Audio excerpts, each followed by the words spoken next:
Mimin sang sutradara kasus Subang ternyata ada di TKP.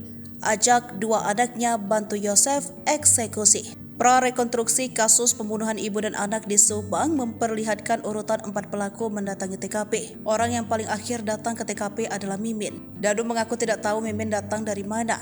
Ia hanya melihat Mimin sudah ada di TKP. Kepala Ditreskrimum Polda Jabar Kombes Surawan mengatakan, Mimin ada di dalam rumah TKP saat eksekusi kedua korban Tuti dan Amalia. Danu hanya mengetahui Mimin sudah ada di dalam rumah TKP, kata Surawan dikutip dari Tribun Jabar Jumat 3 November 2023. Menurut Surawan, Danu tidak tahu Mimin datang dari mana, sehingga tadi tak kita peragakan adegan Mimin di luar karena Danu tak melihat Mimin saat masuk ke TKP, katanya usai prarekonstruksi Kamis 2 November 2023. Warga yang menyaksikan jalannya prarekonstruksi tak melihat aksi atau adegan yang diperankan tersangka Mimin. Dalam 95 adegan prarekonstruksi tersebut tak terlihat adanya adegan di luar TKP yang dilakukan oleh Mimin. Adegan prarekonstruksi ini semuanya berdasarkan pengakuan dan keterangan Danu.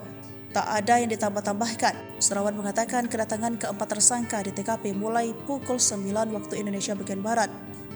Diawali oleh Yosef Danu. Mimin datang sekitar pukul 11 waktu Indonesia bagian Barat lewat depan rumah tanpa diketahui oleh Danu, katanya. Posisi Mimin maupun kedua anaknya datang saat kedua korban sudah tidur. Hanya ada Yosef di rumah yang belum tidur.